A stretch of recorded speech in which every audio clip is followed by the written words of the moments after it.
काल ते केलं, मुंबईला गेलो. आज सकाळी एक आज तकचा कार्यक्रम होता. त्या कार्यक्रमाला मुलाखत होती.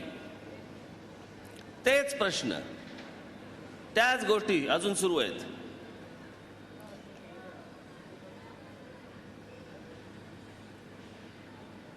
तुम्ही मोदींची प्रशंसा केली होती, मग तुम्ही मोदींना विरोध का करता? अरे याला काय अर्थ आहे?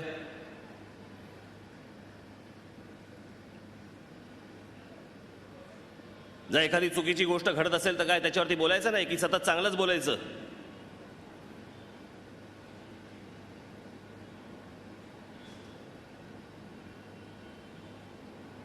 कुठे गेले ते अच्छे दिन?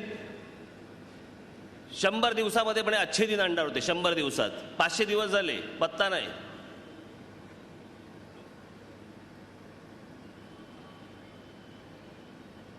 आणि त्यांचे एक मंत्री, माझ्याकडे त्याची सगळ्याची कटिंग्स आहेत.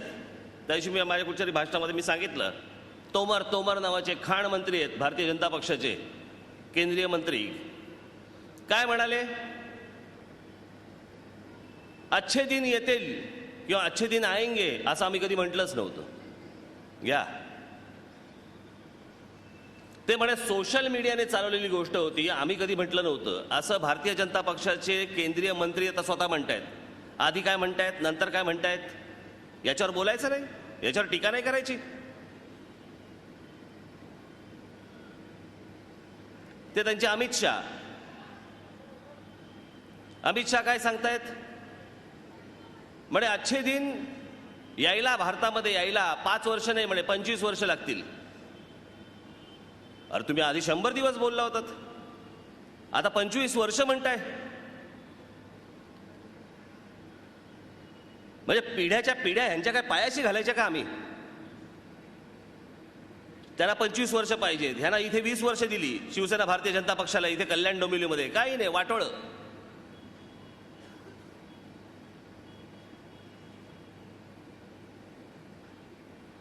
मला काल कोणीतरी सांगितलं म्हणे बजरंगी भाईजान पार्ट 2 येतोय,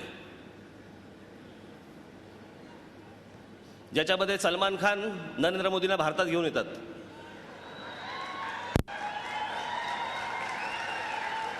हे आमचे पंतप्रधान बघावं तेव्हा परदेशीच. त्यांच्या जीवावरती आमचे मुख्यमंत्री जेवू की नको जेवू, ब्रेकफास्ट करू की नको करू, थांब त्यांना विचारतो. सगळं त्यांना विचारून, सगळं दिल्लीला विचारून. हेच मी म्हणत होतो विधानसभेच्या वेळेला की दिल्लीच्या आशीर्वादाने राज्यामध्ये ज्या वेळेला परत सत्ता आली कोणाची, त्यांची राष्ट्रीय पक्षाची, परत राज्य तुमचं दिल्लीत चालवणार. मग काँग्रेसच्या काळात काय वेगळं होतं? काँग्रेसच्या काळात पण तेच होतं, आताही तेच आहे. काल इकडे मुख्यमंत्री येऊन गेले,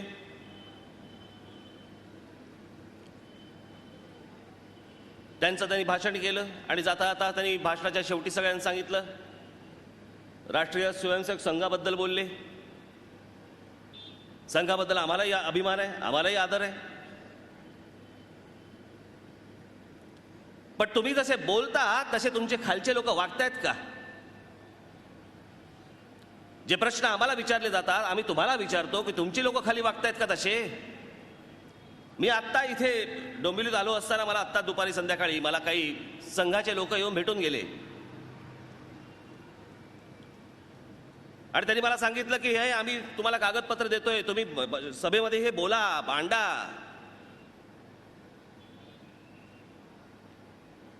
की संघामुळे आम्ही भारतीय जनता पक्षाला मतदान केलं, लोकसभेला केलं, विधानसभेला केलं. पण इथे निवडून दिलेले जे आमदार आहेत ते कसे आहेत? मला धक्काच बसला. ते मी कागदपत्र जेव्हा पाहिली, वाचली, ही इथे आहेत कागदपत्र माझ्याकडे, ही इथे महाराष्ट्र राज्य महिला आयोग, ही ती कागदपत्र आहेत जी त्यांनी मला आता आणून दिली. हे इथले आमदार, भारतीय जनता पक्षाचे आमदार रवींद्र चव्हाण यांच्या विरोधातली तक्रार आहे. कोणी केली आहे? महिलेने. कोण महिला? भारतीय जनता पक्षाच्याच नगरसेविका.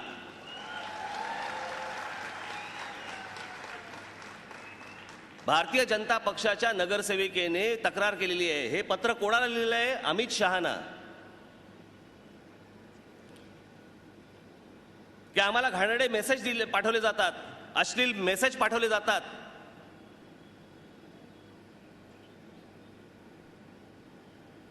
त्रिसदस्यीय ती समिती होती या सगळ्या याच्यामध्ये, त्याच्यामध्ये त्या त्रिसदस्यीय समितीमध्ये देखील एक सदस्य भारतीय जनता पक्षाच्या होत्या.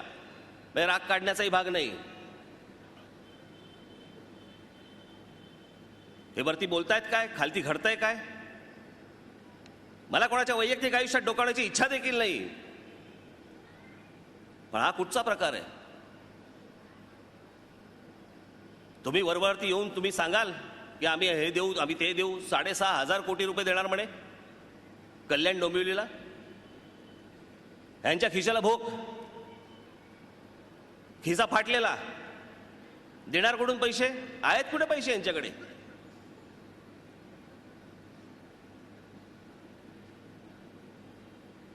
ते दुसरे शिवसेना कल्याण डोंबिवलीतल्या विकास कामांच्या नावाने बोंब, आणि इथे येऊन बोलायचं स्वातंत्र्यवीर सावरकरांचा आम्ही पुतळा बांधू. कोण आडवं येतं बघतो. अरे कोण आडवं येतंय? आपण स्वतः ठरवायचं. त्या गल्लीतल्या मारामाऱ्या होतात माहिती ना, कोणी धरलेलं नसतं. सोड मला, सोड सोड मला. अरे धरलंय कोणी तुला?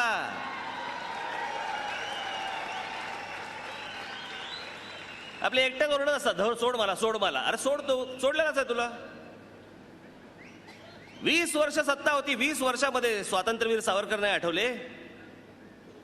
आज निवडणुकीच्या तोंडावरती आठवत आहेत. तेही तसंच राजकारण करायला लागले. म्हणजे आता हा सगळा डोंबिवलीचा भाग, इथे ब्राह्मण समाज आमचे बांधव इथे मोठ्या प्रमाणावरती राहतात म्हणून लगेच स्वातंत्र्यवीर सावरकरांचं नाव काढायचं, लगेच लोकमान्य टिळकांचं नाव काढायचं.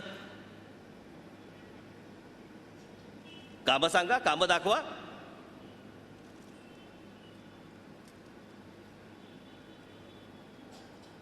बाबासाहेब पुरंदरेंवरती ज्यावेळेला हल्ले होत होते त्यावेळेला तुम्ही कुठे होतात?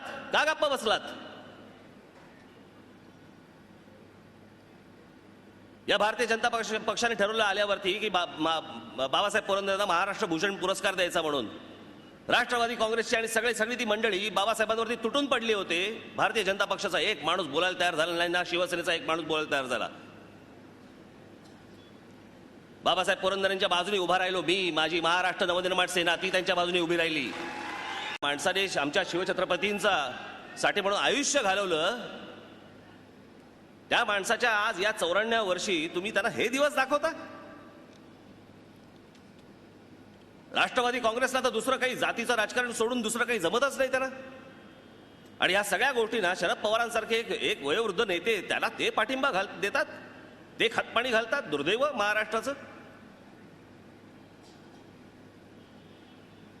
बरं वाचायचं नाही, ऐकायचं नाही, कशाला पत्ता नाही, बस दे ठोकून. म्हणे बाबासाहेबांनी म्हणे जिजाऊ साहेबांची म्हणे बरोबरी ही कुंती बरोबर केली. आणि मग कुंतीची जी काय पार्श्वभूमी जी काय असेल ती त्याला चिकटवता तुम्ही जाऊन. मी ते वाचलेलं पण आहे, मी ते ऐकलेलं पण आहे. अफजल खान ज्यावेळेला स्वराज्यावरती चालू आलात रायगड आपल्या तुमच्या प्रतापगडाच्या पायथ्याशी, त्यावेळेला जिजाऊ साहेबांनी शिवाजी महाराजांना सांगितलं, काय सांगितलं? दोन वाक्य, केवढी महत्वाची वाक्य. शिवरायांचे थोरले बंधू संभाजीराजे यांचा ज्यावेळेला त्या अफजल खानाने ज्यावेळेला खून केला होता, ज्यावेळेला मारलं होतं, त्यावेळेला जिजाऊ साहेबांनी सांगितलं की शिवबा, संभाजीचे उसने घेणे माझं कुंतीच्या पंक्तीस बसवणे. माझं कुंतीच्या पंक्तीस बसवणे म्हणजे कुंती ही वीरमाता होती, पांडवांची आई होती. त्या अर्थाने मला त्या वीरमातेच्या पंक्तीत बसव.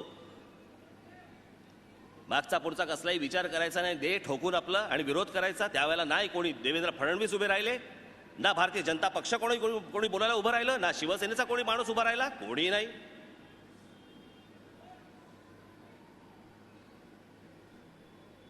नको त्यावेळेला त्यांचं हिंदुत्व जागं होणार.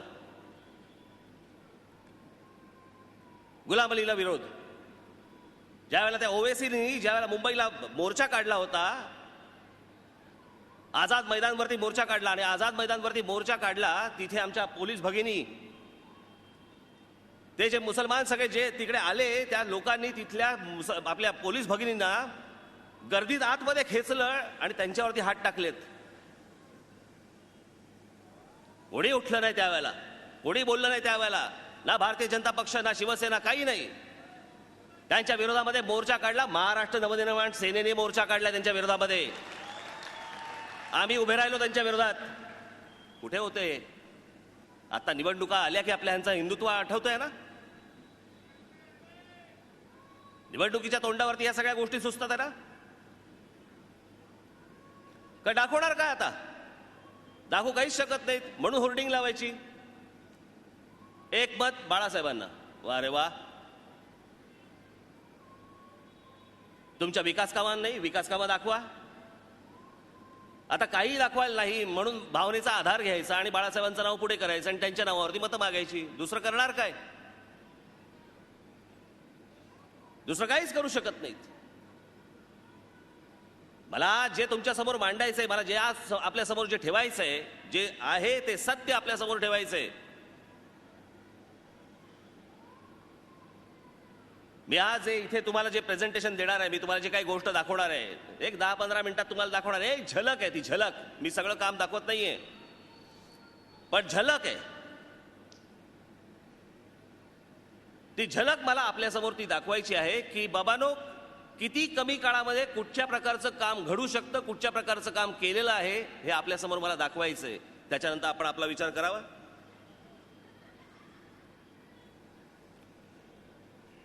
आणि म्हणून मी आजच्या या प्रेझेंटेशनला मी सुरुवात करतो. मी आपल्याला सुरुवातीला काही गोष्टी दाखवतो.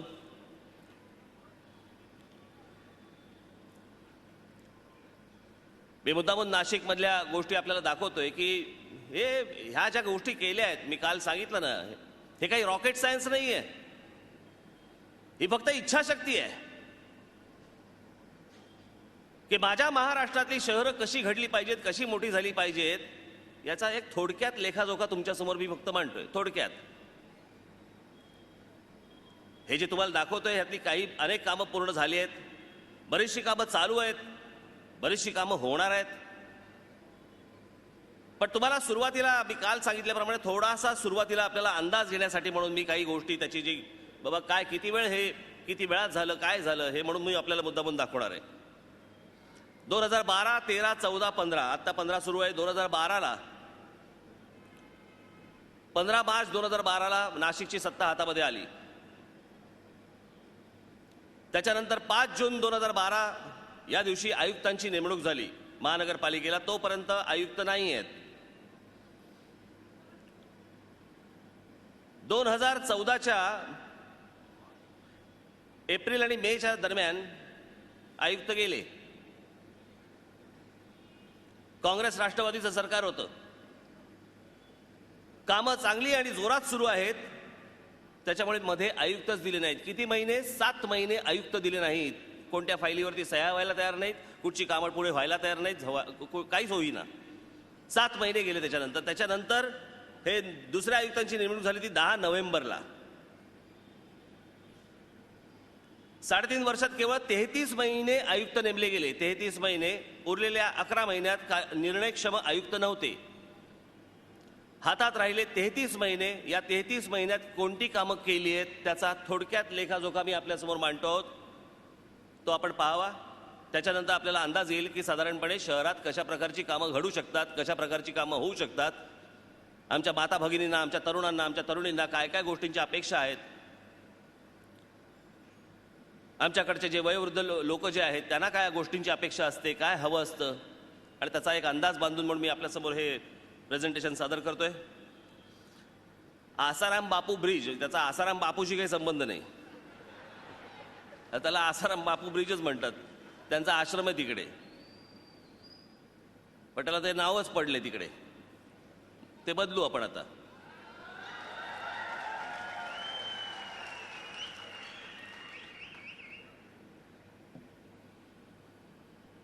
हा तोच ब्रिज आहे, पण वेगळ्या अँगलने तुम्हाला मुद्दामून दाखवतोय. हा टाकळी STP ब्रिज. हे सगळं आपल्या काळात झालेलं आहे. मी अगोदरचं कुठचंही सांगत नाही. मी मुद्दामून आपल्याला सांगतोय की हे जेवढं मी तुम्हाला आता इथे समोर जे दाखवतोय हे फक्त महाराष्ट्र नवनिर्माण सेनेच्या काळात घडलेली कामं आहेत. याच्या पलीकडे दुसऱ्यांची कामं नव्हेत.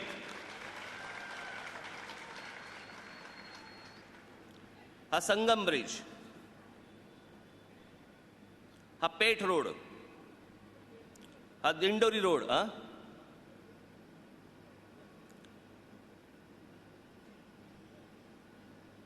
आता काहींची नावं मिळाली, काहींची नाही मिळाली. आता मिळतील. आपण काय नावं ठेवण्यात पाठायचंच होत. ही ही नव्याने झालेले रस्ते आहेत. हे नव्याने झालेले रस्ते मी तुम्हाला सगळे दाखवतोय ते. हा लक्ष्मीनारायण ब्रिज, ही मधून वाहते ही गोदावरी.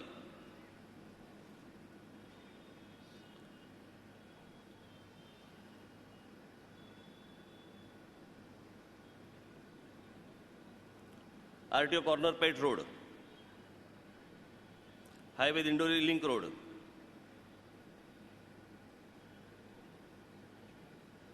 ही रस्त्यांच्या क्वालिटी बघा तुम्ही. हा दिंडोरी रोड, टारवाला नगर चौक, हा तोच आहे, पण पुढे जातो रस्ता. आता हे रस्ते इतके किलोमीटरचे लांब लांब लांब लांब बांधले आहेत की त्याच्यात थोडक्यात वरून म्हणून मी त्या ड्रोनने शूट करून बघितलं. Masrul link road, Peth road Makalabad link road, highway Masrul link road, हा तोच आहे. हा जरा जवळचा होता, हा लांबचा आहे. हे जंक्शन्स आहेत. हा औरंगाबाद पुणे लिंक रोड जो नाशिकमध्ये आहे. हा जुना गंगापूर नाका चौक, हा हायवे सातपूर लिंक रोड, हे सातपूर अंबड लिंक रोड. तुम्हाला दिसतंय ना सगळ्यांना? हा चोपडा लॉन्स ब्रिज, हे त्र्यंबक रोड.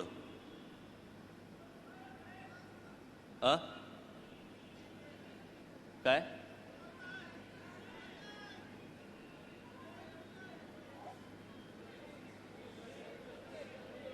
नाही, मला ऐकून आलं. काय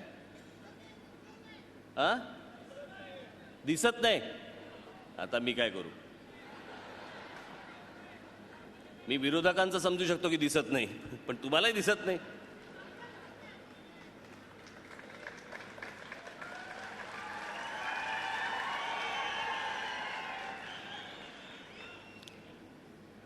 एबीपी सर्कल,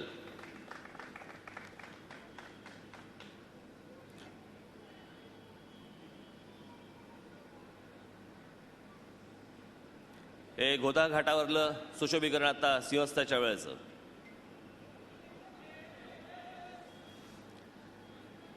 काय आलं रे बाबा? आता दिसतंय? दिसतंय आता?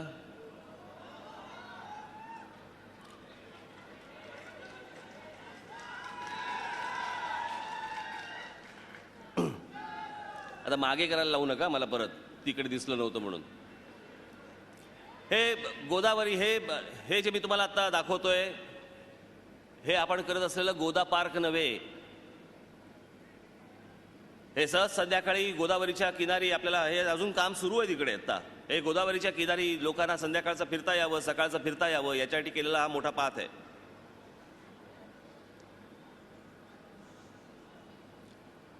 ह्याचं आत्ता काम सुरू झालेलं आहे, गोदा पार्कचं जॉगिंग ट्रॅकचं.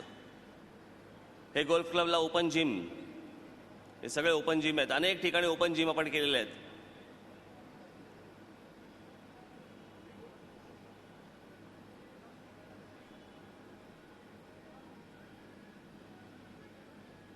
गंगापूर रोड,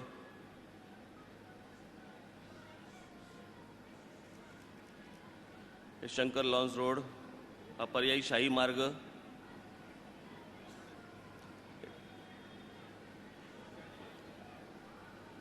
हे साधुग्राम, आता कुंभमेळ्याच्या वेळेला केलेल्या गोष्टी.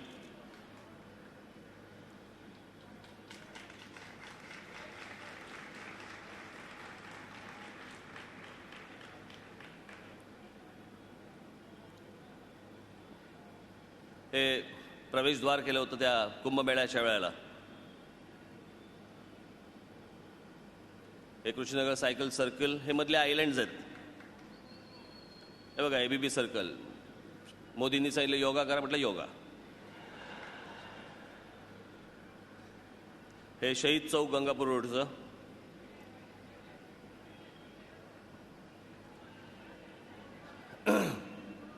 हे जे मी तुम्हाला आत्ता दाखवलं यापैकी एका तरी क्वालिटीच्या गोष्टी गेल्या 20 वर्षामध्ये इथे कल्याण डोंबिवलीमध्ये तुम्हाला दिसल्या का? तरी 20-20 वर्ष सत्ता त्यांच्या हातात दिली जाते. हे जेवढं मी तुम्हाला दाखवलंय आणि अजून पुढे दाखवणार आहे मी, म्हणजे आता नाही परंतु आता कामं सुरू आहेत तिथे. हे सगळं 33 महिन्याच्या कालावधीमध्ये आपण हे केलेलं आहे आणि 33 महिन्याच्या कालावधीमध्ये जी टेंडर्स काढलेली आहेत ज्याची आता अनेक काही कामं सुरू आहेत तिथे. साधारणपणे ज्यावेळेला तुम्ही पुढच्या एक मे जून जुलैच्या आसपास ज्यावेळेला नाशिकमध्ये याल त्यावेळेला अख्खा चेहरा मोहरा बदललेला असेल नाशिकचा, अख्खा चेहरा मोहरा. मी हे तुम्हाला दाखवतोय एवढ्यासाठी दाखवतोय की हे 5 वर्षामध्ये ह्या गोष्टी घडू शकतात. मी ज्या वेळेला तिथे नाशिकमध्ये गेलो, ज्याला पहिले आयुक्त होते दुसरे आयुक्त होते, मी त्यांना फक्त एकच सांगितलं, म्हटलं मला तुमच्या टेंडरशी मतलब नाही, मला तुमच्या कॉन्ट्रॅक्टरशी मतलब नाही, मला तुमच्या पैशांशी देणं घेणं नाही. मी जेवढं सांगतोय तेवढं मला फक्त काम तुम्ही लोकांनी करून द्यावं एवढीच फक्त माझी इच्छा आहे. याच्या पलीकडे मला काही देणं घेणं नाही. मी मुद्दामून आपल्याला सांगतो की इथे कल्याण डोंबिवलीमध्ये तुम्ही म्हणाल की 28 नगरसेवक तुम्ही निवडून दिले होते, काय केलं त्या नगरसेवकांनी? 28 नगरसेवकांनी काय होत नाही, पूर्ण सत्ता माझ्या हातामध्ये द्या. तरीही इथे आयुक्त सोनावणे होते. या सोनावण्यांना मी किती वेळा येऊन भेटलो असेल इथे कल्याणमध्ये, महानगरपालिकेत येऊन भेटलो त्यांना. मी म्हटलं मला सांगा, असल्या मोकळ्या जागा सांगा, म्हटलं असल्या अनेक गोष्टी सांगा, म्हटलं मी आणतो माणसं जे स्वखर्चाने या कल्याण डोंबिवलीमध्ये गोष्टी करून देतील. नाही, शेवटपर्यंत सांगितलं नाही. मी तुम्हाला मुद्दामून सांगतोय कारण ह्याच्या पुढे तुम्हाला कळेल. हे आता ही जी सगळी कामं केली काय भारतीय जनता पक्षाचे लोक पण काय बघा वस्ताद आहेत. आता 1 वर्ष पूर्ण होते ह्यांना सत्ता येऊन. ही नाशिकमध्ये आपण केलेली कामं सांगतायत की आमची वचनपूर्ती आहे. काय कमाल आहे. अरे आत्ता अंड्यातनं बाहेर आले. 1 वर्ष नाही झालं यांना सत्ता येऊन. 1 वर्ष सत्ता येऊन नाही झालं, आमच्या कामांवरती हक्क सांगताय. आणि म्हणून त्याचा पुरावा म्हणून ही सगळी जी कामं आता दाखवली आणि जी होत आहे आपल्या समोर दाखवतोय ही सगळी 2013ची आहेत. 14 पहिला महिना, दुसरा, 5वा, दुसरा, 9वा, पहिला, हा 2015. पण हे सगळी महानगरपालिकेने केलेली, ही सगळी महानगरपालिकेने केलेली कामं आहेत. याचा राज्य सरकारशी काही संबंध नाही, शून्य संबंध. पण आता सांगतायत कामं दिसायला लागली ना, कामं दिसायला लागल्यावरती म्हणतात हे नाही आम्ही केली. तुमचा काय संबंध? तुम्ही सत्तेत पण नव्हतात त्यावेळेला ही सगळी कामं झाली आहेत. कशासाठी खोटं बोलतायत? आम्हाला गरज नाही त्या गोष्टींची. आम्ही असं कधी वागणार नाही. तुम्ही जर समजा चांगलं काम केलं असेल आम्ही तुमचे प्रशंसक होऊ. एवढं औदार्य तर दाखवा. हे नाशिकमध्ये आपण करत असलेलं गोदा पार्क ह्याचं हे डिझाईन आहे. आता जे काम सुरू आहे ते हे, म्हणजे हा जो तुम्हाला सर्कल इथे दिसतोय ते जे मगाशी मी तुम्हाला दाखवलं तर हे गोदा पार्क संपूर्ण पूर्णपर्यंत सगळं होतंय.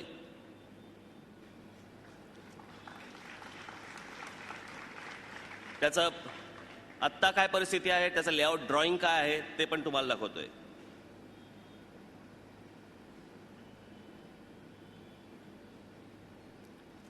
हे होणार आहेत अशा गोष्टी जिथे काम सुरू आहे.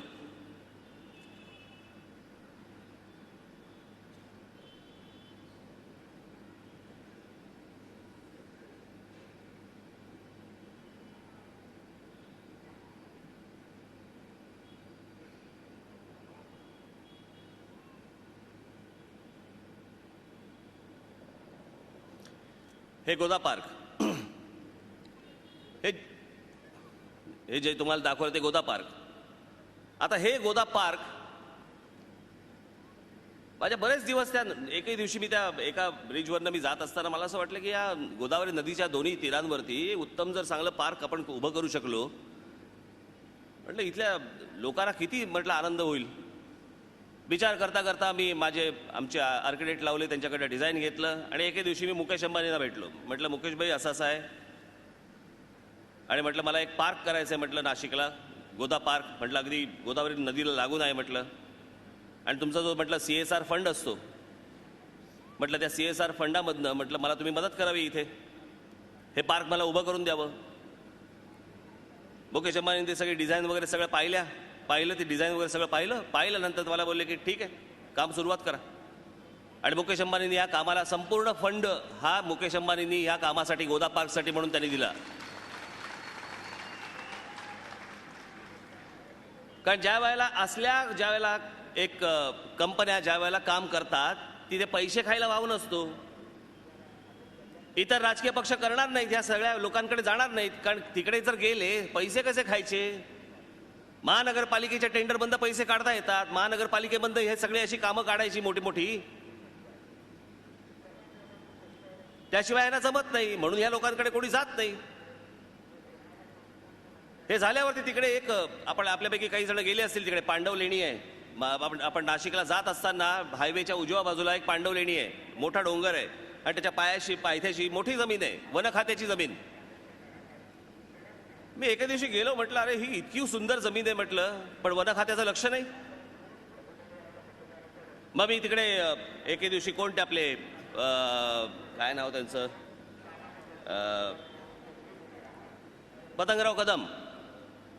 पतंगराव कदमांकडे गेलो. त्यावेळेला ते वनमंत्री होते.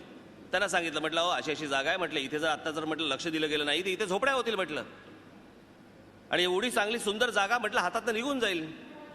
म्हटलं माझ्याकडे योजना आहे, आपण म्हटलं करूया. मग तिकडे एक अधिकारी होते.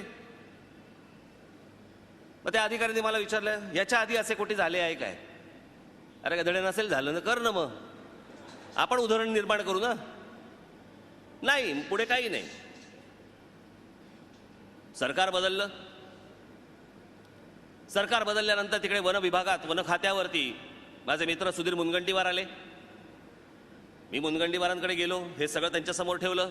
मी म्हटलं हो मुनगंटीवार, म्हटलं असं असं आहे म्हटलं, हे ते बोटॅनिकल गार्डन, म्हटलं मला इथे बोटॅनिकल गार्डन करायचं आहे म्हटलं, लहान मुलांना फिरता येईल, अनेकांना तिकडे जाता येईल, सकाळ दुपार संध्याकाळ तिकडे म्हटलं त्या सगळ्या तो सगळा झाडांचा फुलांचा सगळा माहोल असेल, त्याच्यामध्ये बसता येईल.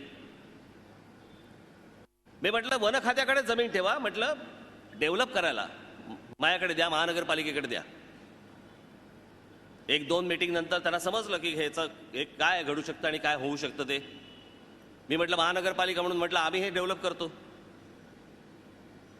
त्यांना समजलं आणि सुधीर भाऊंनी ह्या गोष्टीला परवानगी दिली. त्याबद्दल मी सुधीर मुनगंटीवारांचे आभार मानतो. हे आम्ही दाखवत असलेलं औदार्य भारतीय जनता पक्ष दाखवतो का? सांगा ना एकदा की बाबा राज ठाकरे, तू आणि तुझ्या माणसांनी नाशिकमध्ये फार छान कामं केलेली आहेत, एकदा हे औदार्य दाखवा. दाखवणार नाहीत. मला ज्यावेळेला ही परवानगी मिळाली, मी रतन टाटा साहेबांकडे गेलो. रतन टाटा साहेबांनी सांगितलं की म्हटलं असं असं मला हे इथे बोटॅनिकल गार्डन करायचं आहे, म्हटलं आपण मला मदत करणार का? त्यांनी सगळं पाहिलं आणि सांगितलं कामाला सुरुवात करा. गोदा पार्क मुकेश अंबानी करतायत, बोटॅनिकल गार्डन रतन टाटा साहेब करतायत. ही सगळी मंडळी म्हटलं, मी सगळे उद्योगपती मी तिथे नाशिकमध्ये आणले. ही सगळी माणसं मला कल्याण डोंबिवलीत नाही आणता येणार.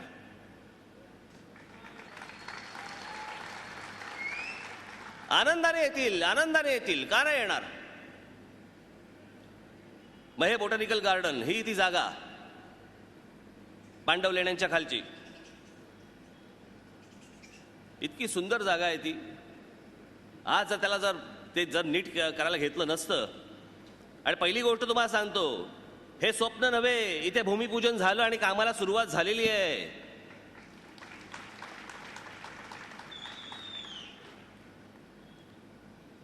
हे जे तळं आणि तुम्हाला जे दिसतंय संपूर्ण आजूबाजूचा जो प्रदेश, जवळपास 35 एकराचं ते बोटॅनिकल गार्डन होणार आहे. 35 एकराचं. आणि हा जो संपूर्ण भाग आहे या डोंगराच्या अवतीभोवती हा सगळा वन खात्याचा येतोय. या डोंगराच्या संपूर्ण भोवती आपण तिथे 5 किलोमीटरचा आपण सायकलिंग ट्रॅक करतो, जो देशात कुठे इतका मोठा ट्रॅक नाहीये. की जो ज्याला ॲडव्हेंचर स्पोर्ट्सच्या खाली येतो तो अशा प्रकारचा एक सायकलिंग ट्रॅक आपण तिकडच्या तरुणांसाठी तरुणींसाठी सगळ्यांसाठी करतो. आणि हे बोटॅनिकल गार्डनमध्ये हे अशा प्रकारचं घडणार आहे ते तुम्हाला दाखवतो. आत्ता तिकडे काम सुरू आहे की बेंचेस कशा प्रकारचे असावेत, लहान मुलांना तिकडे काय काय गोष्टी असाव्यात. तिकडे एक जंगलावरती फॉरेस्टवरती एक तिकडे चांगला शो असणार आहे. तिथे एक ते जे तळं तुम्ही जे मगाशी बघितलं ते असं बदललं जाणार आहे. तिकडे काही खोटे आहेत, अर्थात प्राणी खोटे आहेत, परंतु ते हलणारे आहेत. लहान मुलांना बरं असतं, आपल्या माता भगिनी आपल्या त्या लहान लहान मुलांना तिकडे घेऊन जातात. नाही तर फिरवायचं कुठे हो, न्यायचं कुठे, संध्याकाळी कामावरनं घरी आल्यानंतर आमच्या मुलांना जायचं कुठे, काय करायचं कुठे माहीत नाही. बागा शिल्लक ठेवल्या नाहीत, मैदानं शिल्लक ठेवली नाहीत, काही नाही. ओसाड करून ठेवली आमची शहरं सगळी. हे त्यांच्यासाठी मी उभं करतोय. हे त्याचं गेट की तुम्ही आतमध्ये जेव्हा जाल त्या बोटॅनिकल गार्डनमध्ये त्यावेळेला आत जाताना तुम्हाला आत जातानाच बरं वाटलं पाहिजे हो. हे सायकलिंग ट्रॅक कशा प्रकारचे असणार आहेत तिथे, ॲडव्हेंचर स्पोर्ट्स. हे तिथे 2 गोदावरी नदीवरती ब्रिज आहेत, एक होळकर ब्रिज आणि अजून एक ब्रिज आहे. या ब्रिजवरती आपण वॉटर कर्टन टाकतो. पूर्ण अख्खा ब्रिजच्या ब्रिज म्हणजे तुम्ही ज्यावेळेला येऊन बघाल त्यावेळेला संपूर्ण तुम्हाला वॉटरफॉलच दिसेल त्या ब्रिजवरती. हे संध्याकाळी तिकडे लोक येतील, बागांमध्ये असतील, तिकडे बेंचेसवरती बसतील, तिकडे म्युझिक असेल, म्युझिक ऐकतील, संगीत ऐकतील. हे कशासाठी करतोय, कोणासाठी करतोय? या राज ठाकरेची नाशिक शहरात, नाशिक कुठेही 1 इंच जमीन नाहीये. माझं घरही नाहीये तिकडे, माझी बायका पोरं जाणार नाहीयेत. पण मला असं वाटतं माझ्या शहरांमध्ये, माझ्या महाराष्ट्रातल्या शहरांमध्ये ह्या गोष्टी व्हायला पाहिजेत, घडायला पाहिजेत, ज्या गोष्टी मी तिकडे घडवतोय. हे तिकडे लहान मुलांसाठी चिल्ड्रन्स ट्रॅफिक पार्क केलेलं आहे, ज्याच्यातनं लहान मुलांना ट्रॅफिकचे धडे मिळावेत. आणि त्याच्यासाठी हे 3.5 एकरामध्ये केलेलं आहे. मी काल सांगितलं ह्याचं उद्घाटन मी पसरीच्या साहेबांच्या हस्ते केलं होतं. पसरीच्या म्हणजे ज्यांची ट्रॅफिक या विषयामधली डॉक्टरेट आहे. ते तिकडे आले, त्यांनी ते पाहिलं आणि मला बोलले की राजजी इतना बड़ा चिल्ड्रन ट्रैफिक पार्क पूरे देश में नहीं है, इतना ये बड़ा है.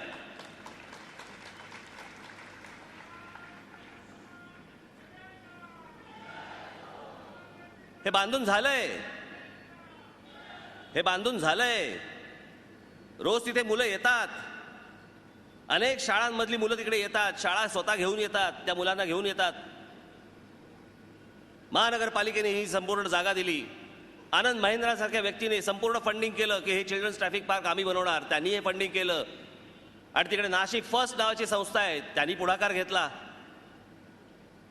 तुमची इच्छा जर बळकट असेल, सगळे लोक येतात, सगळे बरोबर येतात आणि कामं होतात. ही नाशिक घाटांची आत्ताची स्थिती अशी आहे. आता करतोय आपण असे, हे असे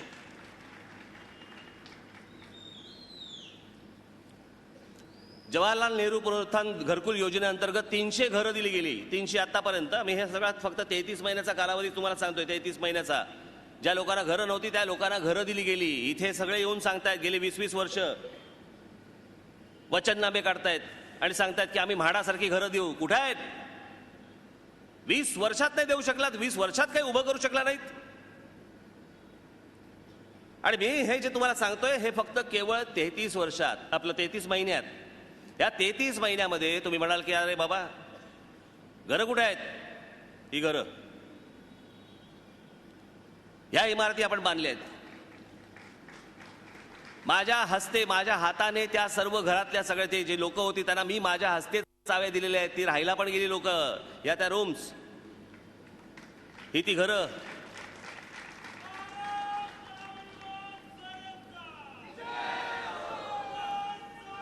जिथे आता कुंभमेळा झाला त्या कुंभमेळ्याच्या जागेची परिस्थिती काय होती? ही अशी होती जी तुम्हाला दिसते आता. आणि कुंभमेळ्यासाठी म्हणून महानगरपालिकेतर्फे आपण तिथे काय सोयीसुविधा केल्या? ह्या केल्या. तीच जागा ही आहे. की तिकडे इतके लाखो लोक तिकडे येतात, कुठे सोयी करायच्या. आज बघा तिकडे एवढे लाखो लोक तिकडे येऊन गेले, परंतु तिकडे कोणी चेंगराचेंगरीत कोणी गेलंय, कोणी काय, काही नाही. कारण आजूबाजूला रस्ते इतके दुतर्फा मोठे होते की सगळ्या त्यांना वावरण्यासाठी खूप चांगल्या गोष्टी होत्या. आता गोदावरी नदी आहे. आता या गोदावरी नदीचा उत्तम उपयोग करून घेता येईल की नाही, म्हणून आपण तिथे पाण्यातून सार्वजनिक वाहतूक व्यवस्था आपण त्या पाण्यातनं करतो. आता सुरू झालेलं नाही, पण ती होईल. हे आनंदवली ते होळकर ब्रिज, हा संपूर्ण हा गोदावरीचा सगळा पट्टा तुम्हाला दिसतोय. याच्यामध्ये आपण वॉटर ट्रान्सपोर्ट सिस्टीम तुम्हाला येण्या जाण्यासाठी जशा बस सेवा असतात तशा हा पाण्यातनं जलमार्ग, या बस सेवा या आपण आता तिथे PPP वरती आपण तिकडे या बस सेवा आपण नाशिक शहरामध्ये आपण आणतो आहोत की ज्या स्वच्छ असतील, सुंदर असतील, प्रवास करताना बरं वाटावं. आताही तिकडे बस सेवा आहे, पण ते काय म्हणजे अगोदरच्या सगळ्या काळातल्या आहेत त्या सगळ्या बाबा आझमच्या जमान्यातल्या. बाजूनी गेलं तरी गँगरिंग होतं. कुठून तरी पत्रे बाहेर आलेले असतात, कुठून तरी काहीतरी झालेलं असतं. त्याच्यानंतर सायकल शेअरिंग, तिथे आपण सायकल शेअरिंग म्हणजे सायकलचे स्टँड, म्हणजे सायकल सगळ्या लागलेल्या असणार. तुम्हाला इकडून तिकडे कुठेही जायचं असेल ती सायकल घ्यायची, जिकडे जायचंय तिकडे जायचं, तिथेच वेगळे स्टँड असतील तिथे सायकल लावून टाकायची, घरी न्यायची नाही. कारण तिकडे GPS ने मॉनिटरिंग होतं ती सायकल कुठे आहे, कोणाच्या घरात गेली का. त्याच्यामुळे असल्या प्रकारचे स्टँड्स, त्याच्यासाठी ट्रॅक्स, हे अशी माणसं फिरत असतात. पाणी पुरवठा सुरळीत करणे, पाणी पुरवठ्याचं व्यवस्थापन. आता पाणी पुरवठा, आता गंगापूर धरणातून नाशिक शहराला 450 MLD पाणी मिळते, दारणा नदीतून 40 MLD मिळते. हे मी आपल्याला मुद्दामून सांगतो, कारण या लोकांनी इकडे जे तुम्हाला वचनं आणि आश्वासनं दिलीत ना, आम्ही पाणी पुरवठा करू, आम्ही पाणी देऊ, तिथे काय केलं 33 महिन्यात हे मी तुम्हाला दाखवतोय. हे वरचं म्हणत नाहीये. जे आता मोकळे धरणातून आता आपण 400 MLD पाणी, ती नाशिक शहराला भविष्यात पुढे 25 ते 30 वर्ष पाण्याचा प्रश्न निर्माण होणारच नाही, होणारच नाही. आता पाणीपट्टी, नागरिकांवरती कमीत कमी भार पाडून अधिकाधिक सुविधा देण्याचा प्रयत्न. याच्यामध्ये पिण्याच्या पाण्याचा 1000 लिटरचा दर, कल्याण डोंबिवली 7.5 रुपये, नाशिक 5 रुपये. लोकसंख्येच्या प्रमाणात केलेली व्यवस्था, कल्याण डोंबिवली सांडपाणी प्रक्रिया व्यवस्था, कल्याण डोंबिवली 30% आहे प्रक्रिया आणि नाशिक 102%. सांडपाणी एकत्र करण्याची व्यवस्था, नाशिक 85%, कल्याण डोंबिवली 7%. रोगराई मग पसरणार नाही तर काय पसरणार. ही मलनिस्सारण व्यवस्थापन, एक मिनिट, मलजल शुद्धीकरण केंद्रे वगैरे, घनकचरा व्यवस्थापन, त्याचं वर्गीकरण, हे रोज तिथे घंटागाड्या आणि इतर सगळं गोष्टी असतात. हे तिथं डम्पिंग ग्राउंडच्या इकडची सगळी व्यवस्था. आपल्याकडच्या इथलं काय झालं, जागा घेऊन ठेवली आहे, त्याचा TDR सगळं विकून झालंय, तरी जागा ताब्यात येत नाहीये. कल्याण डोंबिवलीकर तिकडे आपलं नाक धरून बसलेले आहेत. 20 वर्षामध्ये यांना ही गोष्ट सोयी सुविधा देता नाही आल्या. ज्या घंटागाड्या ज्या कचरा गोळा करतात नाशिक शहरामध्ये, त्याही GPS द्वारे त्यांना पूर्ण नेटवर्किंग आहे की त्यांनी कचरा उचलला की नाही, तिने डम्पिंग ग्राउंडला टाकला की नाही, किती कचरा उचलला, काय उचलला, या सगळ्या गोष्टी ह्या तुम्हाला मुख्यालयामध्ये, महानगरपालिकेच्या मुख्यालयामध्ये कळत असतात, दिसत असतात.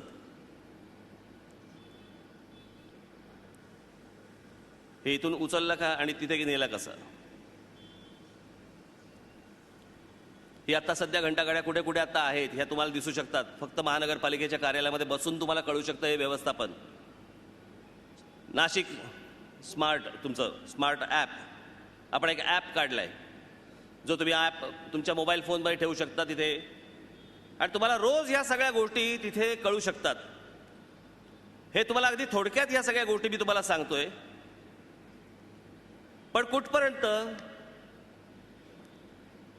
की उद्या तिथे एखादा माणूस काम करतोय की नाही करत आहे, त्यांनी स्वतःचा सकाळी जाऊन सेल्फी काढायचा तो सेल्फी काढला की प्रशासनाला कळतं की हा माणूस कामावरती रुजू झालाय. संध्याकाळी बाहेर पडताना सेल्फी काढायचा, कामावरून बाहेर. कामं होत आहेत की नाही, प्रत्येक जण काम करतोय की नाही, त्याच्यावरती हे लक्ष असणार आहे. तुम्हाला वीज बिल भरायचे, कुठचंही बिल भरायचंय, पाण्याचं बिल भरायचंय, हे बिल भरायचंय, तुम्हाला महानगरपालिकेतल्या कोणाचंही थोबाड पाहायची गरज नाही. तुम्ही त्या ॲपवरून तुमचं बिल तुम्ही भरू शकता, तिथे जायची गरज नाही. आता तर आम्ही अशी गोष्ट आणतो तिथे की एखाद्याला बिल्डिंग प्रपोजल, इमारत बांधायची असेल तर इमारत बांधण्यासाठी म्हणून त्याला महानगरपालिकेमध्ये खेटा घालायला लागणार नाही. त्यांनी त्याच्या ॲपवरनं हे संपूर्ण प्रपोजल पाठवून द्यायचं महानगरपालिकेला. तिकडे जे काही नियमात बसेल त्याप्रमाणे सँक्शन होईल. त्याच्या घरी त्याला ही गोष्ट मिळेल, जायचंच नाही कुठे. त्याच्यामुळे कोणाला पैसे देण्याचा विषय नाही, कुठच्या अधिकाऱ्याला पैसे देण्याचा नाही, ओव्हर टेबल नाही, अंडर टेबल नाही, काही नाही. बाबांनो मला सांगा, इतकी पारदर्शकता कुठच्या तरी महानगरपालिकेमध्ये कोणी दाखवली आहे का आजपर्यंत? हे 20-20 वर्ष नुसते सत्ता भोगतायत. निवडणुका आल्या की आपले स्वातंत्र्यवीर सावरकरांची नावं काढायची, लोकमान्य टिळकांचं नाव काढायचं आणि एक मत बाळासाहेबांना म्हणून सांगायचं. निवडणुकीच्या तोंडावर यांना RSSची आठवण येणार. आज मुख्यमंत्री इकडे येत आहेत, उद्या निवडणुका झाल्या की परत दिसणार आहेत? नाही. मी तुम्हाला खात्रीने सांगतो, माझं वचन म्हणून तुम्ही आपण घ्या. जर ही 2 शहरं जर समजा तुम्ही माझ्या हातात, संपूर्ण सत्ता, ही संपूर्ण सत्ता जर तुम्ही माझ्या हातामध्ये कल्याण डोंबिवलीची दिलीत, राज ठाकरे स्वतः ठाण मांडून बसून इकडे आपल्याला पहिल्या 5 वर्षामध्ये जे घडवून दाखवेल ते आपल्याला कळेल.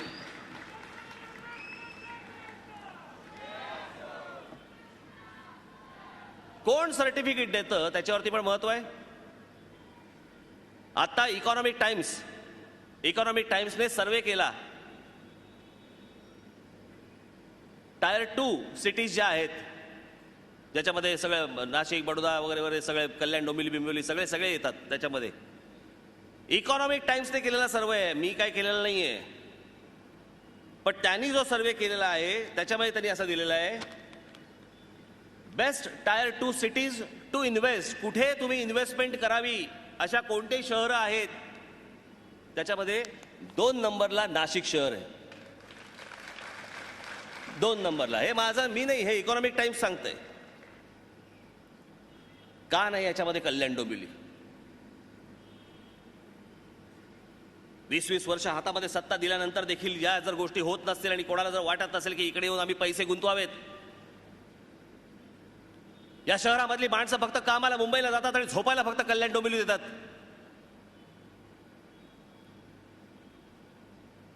इथली मोठी होणारी मुलं काय हाताला लागते त्या मुलांच्या? इथले तरुण कुठची मैदानं उरली आहेत? काही नाही. आणि त्याच्यानंतर आम्ही म्हणायचं आजचे तरुण हे सगळे फक्त कॉम्प्युटरवरती बसलेले असतात, कुठे काही खेळायला जात नाहीत, काही करत नाहीत, काही चांगले बगीचे नाहीत, काही नाहीत, बागा नाहीत, मैदानं नाहीत, चांगले फिरायला मोकळे रस्ते नाहीत, फुटपाथ नाहीत, तेही अडवून ठेवलेले आहेत. अनधिकृत बांधकामं सुरू आहेत. इथे एक भारतीय जनता पक्षाचे उपमहापौर आहेत, त्यांच्या वॉर्डात, उपमहापौराच्या वॉर्डामध्ये ग्राउंड+4 ची एक इमारत उभी राहिली अनधिकृत. काय गंमत आहे, कमाल आहे. कल्याण डोंबिवली महानगरपालिका, ती इमारत कोणी बांधली, त्याचा बाप कोण, ते अजून शोधतायत, माहित नाही. ही इमारत कोणी बांधली? काय वरून आभाळातनं आणून ठेवली? बांधत असताना लक्षात नाही आली? तेव्हा नाही कळलं? त्या उपमहापौरांना काही लोकांनी विचारलं, अहो तुमच्या वॉर्डामध्ये तुमच्या डोळ्या देखत हे ग्राउंड+4 ची इमारत उभी राहिली आहे इथे, तुम्ही काय करत होतात? तुम्ही काय नाही तक्रार केलीत? काय उत्तर दिलं असेल त्यांनी? म्हणे मी जर तक्रार केली तर मला सिक्युरिटीतनं फिरावं लागेल. वा रे वा, म्हणजे कोणी बांधलंय, कोणी इमारती बांधतंय?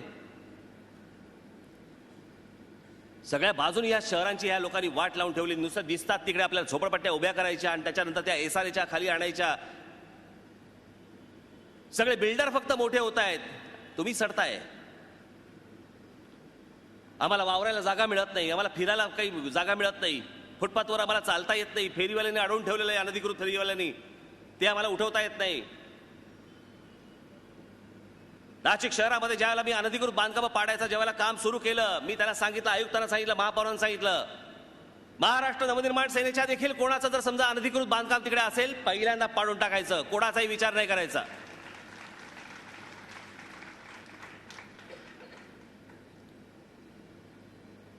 जर शासन राबवायचं असेल ना, तर या पद्धतीने राबवावं लागतं तुम्हाला शासन. आणि हे मी राबवू शकतो याचं कारण हा माझ्या आवडीचा विषय आहे. शहरं चांगली करणं, शहरं मोठी करणं, शहरं सुंदर करणं. आपल्या प्रत्येक नागरिकाला, प्रत्येकाला असं वाटलं पाहिजे की आपण या शहरात राहतोय. माझ्या घरातनं बाहेर पडल्यावरती वाटलं पाहिजे की अरे वा, काय मी सुंदर शहरामध्ये राहतोय. काही नाही. मी परवा दिवशी एका सभेवरनं येत असताना इकडे कल्याण डोंबिवलीच्या त्या सगळ्या रेल्वे स्टेशनवरती डोंबिवलीच्या सगळे लोक बाहेर पडत होते, चेहऱ्यावरती उदासी. तो सगळा रेल्वेचा प्रवास, दिवसभराचं काम, संध्याकाळी तसंच घरी यायचं. महिलांची तर मला म्हणजे काय, यायचं घरी, परत जेवण बनवायचं, जेवण बनवून परत रात्री काय एखादी सिरियल बघितली, झोपलं, परत सकाळी कामावर. हे काय आयुष्य आहे का हो?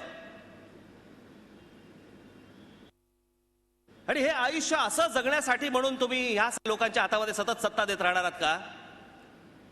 आणि पुन्हा जर तोच पाडा जर समजा तुम्हाला इथे कल्याण डोंबिवलीमध्ये वाचायचा असेल आणि तोच त्याच लोकांच्या हातामध्ये जर तुम्हाला द्यायचा असेल, तुमचं आयुष्य तुम्हाला लख लाभो. याच्या पलीकडे काही नाही घडू शकत. याच्या पलीकडे जर परत त्यांच्याचकडे जर समजा या गोष्टी द्यायच्या असतील तर द्या. तसेच जाणार, तसेच सडणार.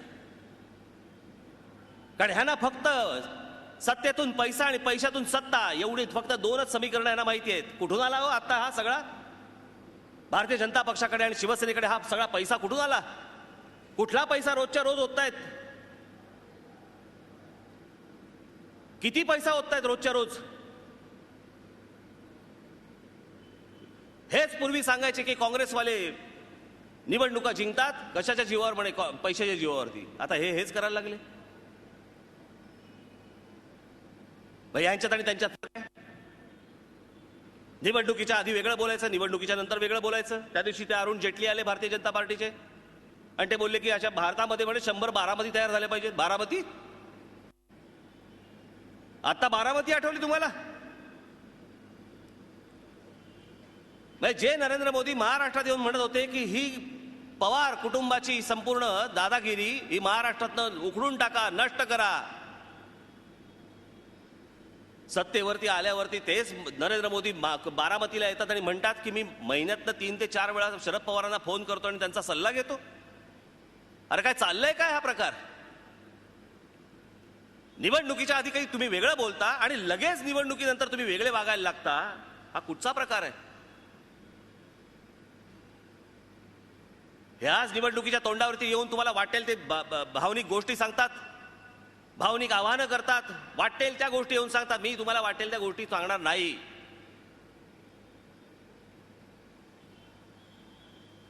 एकच गोष्ट मी फक्त आपल्याला सांगेन की 2 शहरं माझ्या हातात द्या, पण संपूर्ण सत्ता माझ्या हातात द्या. 20 वर्ष राहू दे, पहिल्या 5 वर्षामध्ये जर समजा तुम्हाला काही प्रमाणात का होईना, परंतु तुम्हाला जर या 2 शहरामध्ये जर बदल या पहिल्या 5 वर्षात दिसला नाही, राज ठाकरे परत कल्याण डोंबिवलीमध्ये मतं मागायला येणार नाही. पण नुसतेच भावनेच्या आहारी जाऊन या लोकांना मतदान करत असाल तर परत खड्ड्यात. आणि म्हणून मी प्रत्यक्षदर्शनी जे काही घडू शकलंय केलंय ते मी आज आपल्या समोर इथे थोडक्यात मांडलेलं आहे. झी 24 तास रहा एक पाऊल पुढे.